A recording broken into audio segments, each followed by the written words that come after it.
Szeretettel köszöntöm a kedves közönséget. Eddig minden esetben reneszánsz vagy barokdalt énekeltem, és nagy odaadással figyeltem, mikor kollégák időnként saját kompozíciókat adták elő. Különösen Gabi barátomnak, akinek nagy tisztelője vagyok, és egy balesetem után még 2 mankóval is elzarándokoltam az ő szóló estére. És hát úgy döntöttem, hogy most én szeretném megmutatni önöknek egyik nagyon fontos dalomat, amit én magam írtam a szövegét és a zenéjét is, mintegy 50 évvel ezelőtt született, és a Fészek Klubban volt az ősbemutató, Geszti Péter volt a moderátor, de elhangzott ez Szegeden is, a Nemzeti Színházban, az Operának, a Székely Bertalan termében a Balatonon, tehát néhány alkalommal megszólalt már. Történt 1974-ben, hogy egy délalföldi pályázaton írtak verspályázatot, és az én testvérbátyám elkezdett verseket fabrikálni, és nagyon oda volt érte. Nem hagyhattam annyiban, én is fabrikáltam, és én is nagyon oda voltam, de szerencsére nem csak én, hanem a zsűri is, ezért aztán díjat kaptam, megjelentek verseim, később nívódíjat is kaptam. Tulajdonképpen a pályázatom egy történelmi arcképcsarnok, avagy az ember sorsa tükrében, ez egy ilyen ciklus volt, és amit megzenésítettem vers, az a befejezetlen küldetéséért problémázó és esengő, tehát a befejezetlen küldetésének érdekében esengő, a pusztában, a csillagos ég alatt hallucináló embernek a gondolata és érzése, és mindez zenében öltve. Hát szeretnék biztosra menni, hogy az előadó hibájából, ha esetleg nem értenék a szöveget, inkább elmondom most előre, és azért is, hogy ahogy hallgatják a szöveget, mindenkinek legyen lehetőség arra, hogy ő vajon ezt hogyan zenésítené meg, milyen zenét képzel alá. Tehát a vers: csak csillaghangok hangját hallva, csöndes csákkal körben járva, hívatlanul várom a halált. Csak csillagarcok fényét látva, hosszú, nehéz napot várva, reménykedve nézek föl rád, adj erőt, Istenem. Ezt a verset először Julianushoz kötöttem, de rájöttem, hogy a magyar emberek között sokkal ismertebb Kőrösi Csoma Sándornak a munkássága, aki elment szintén az őshazából megkeresni a magyarokat, de hát megírta az angol és tibeti szótárt, ment volna tovább, de Indiában meghalt. Hát elég érdekes vers, nem is tudom, hogy milyen lelki állapota lehetett ennek a fiatal embernek, aki ilyen verseket ír, ráadásul még zenébe is öltötte, de hát azért szép feladat csillaghangokat és csillagarcokat zenébe rakni. Szokott egy olyan műsor lenni, hogy miért szép. És hát engedjék meg, hogy most a szerző közvetlenül a közönségnek magyarázza a bizonyítványt, hogy inkább kulcsot adhassak ahhoz, hogy ne csak érezzék, hanem értsék is azt a zenét, amit megírtam. Már az eleje is érdekes, mert egy bevezető szöveggel kezdődik, ami nem is próza, nem is ének, hanem egy énekbeszéd, és fölhívja a figyelmet arra, hogy egy új zenei műfaj született, és ebben fog megszólalni ez az ének. Először is az első hangok egy kozmikus képet rajzolnak elénk, amiben mint egy porszem van az esendő ember, aki a küldetéséért eseng, aztán hallani fognak egy sajátos zenei effektust a csillagokra, aztán a második verszak előtt egy iszonyatos fájdalom nyilal hősünkbe, szinte csillagokat lát, de mit csillagokat? Szupernova robbanás világítja be az egész univerzumot, és ennél látja a csillagok arcát. Sok csúnya hang lesz benne, ez általában a halálnak a megrajzolására van. A halálnak sok arcát mutatom, lesz benne félelmetes, lesz benne cinikus, behízelgő, és olyan, hogy bele tenyerel szó szerint az ember életébe, és lesz egy gomolygó, ismeretlen jellege. Talán gondoljunk arra, mintha egy víziót, egy filmet látnánk, ahol egy homályos látomás lenne. Van a dalban egy nagyon mélyről jövő, bensőséges, szinte a tudat alatt jövő nagyon egyszerű dallam, ami vezérfonalként vezeti hősünket életében. Ez a dallam többféle formában jelenik meg, bármennyire szép is, ugyanez a szépség rendkívül durván, diszonánsan jelenik meg, mert a remény alatt szólal meg, és hamis reményt táplál, vagyis nincs remény arra, hogy beteljesüljön az ő küldetése. Befejezésül még talán annyit, hogy megszólal, még a halálnak talán művészni legyen egy kis tapsot kérni szépen.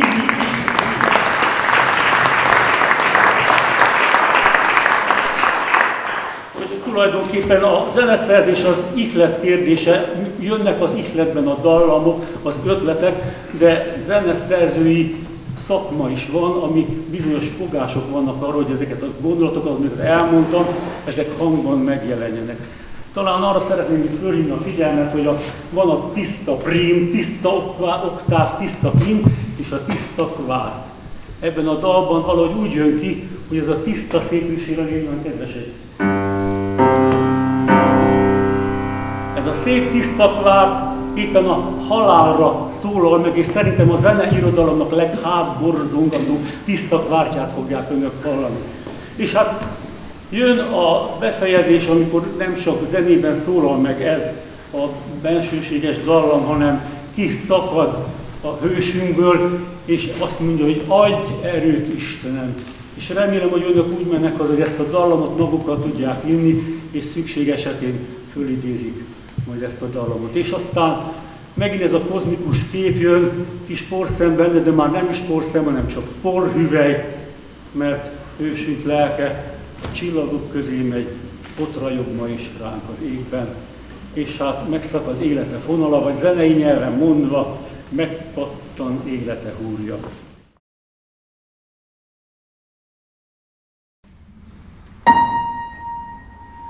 A csillagok a szférák zenéjével, hallucinációs ének, Kőrösi Csoma Sándor halálára.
kapkodták, még hagyd mondjam el, hogy Vántus István szegedi professzor volt a tanárom a főiskolán, és hát betanultam egy társammal, és elmentünk hozzá, hogy tanár úr, szeretném megmutatni, írtam egy dalt, meghallgat, és azt mondja, hogy mondd csak, fiúcska, írtál még egyéb dalokat is?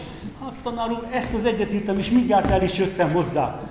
Na most, a másik, jobb.